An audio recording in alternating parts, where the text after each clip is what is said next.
नमस्कार दोस्तों, मेरे चैनल भक्ति भाव टीवी में आपका स्वागत है। आज के इस वीडियो में मैं आपको बताने वाली हूँ बाल गोपाल को स्नान कराने के बाद जल हटाते समय बिल्कुल भी न करें ये गलतियाँ।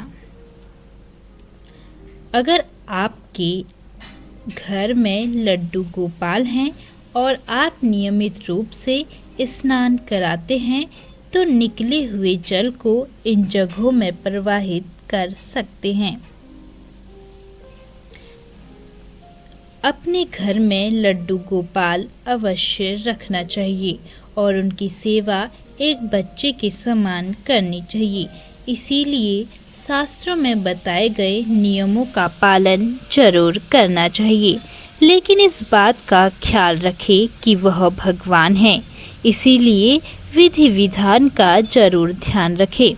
शास्त्र विरुद्ध आचरण करने वाला कभी भी भगवान को प्रसन्न नहीं कर सकता।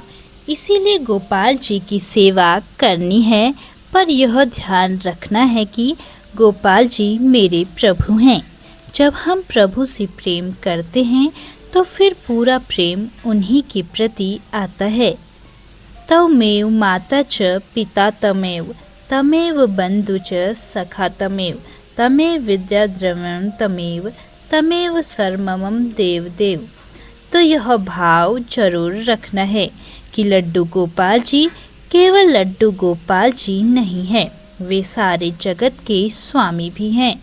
अगर आपने लड्डू गोपाल घर पर रखा है तो नियमित रूप से स्नान आदि कराते रहते हैं, लेकिन दिमाग में एक सवाल रहता है कि बाल गोपाल को स्नान कराए हुए जल को प्रसाद के रूप में पी लेना चाहिए या फिर किन जगहों पर प्रवाहित कर देना चाहिए।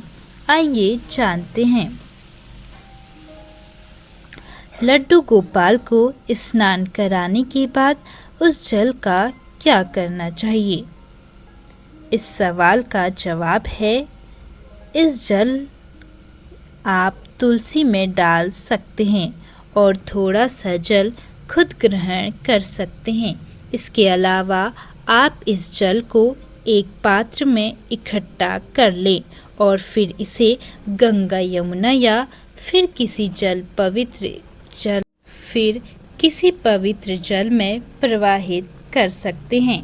इसके अलावा इसे आप ऐसे स्थान में डाल सकते हैं जहां पर किसी प्रकार की गंदगी न हो और जहां किसी के पैर न पड़ें।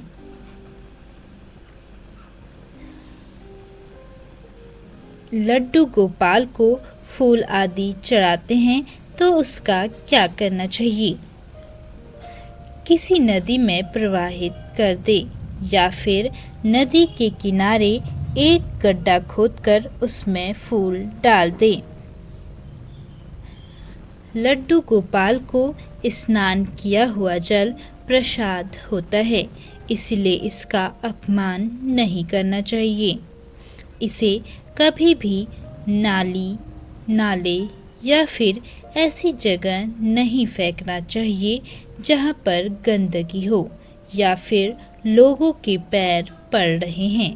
ऐसा करने के बाद गोपाल रुष्ट हो जाते हैं और अशुभ फलों की प्राप्ति हो सकती है। तो दोस्तों, कैसी लगी आपको यह जानकारी? कमेंट करके ज़रूर बताएं और ऐसी ही बहुत सारी कहानियों, कथाओं और जानकारियों को सुनने के लिए मेरे चैनल को सब्सक्राइब करें। धन्यवाद।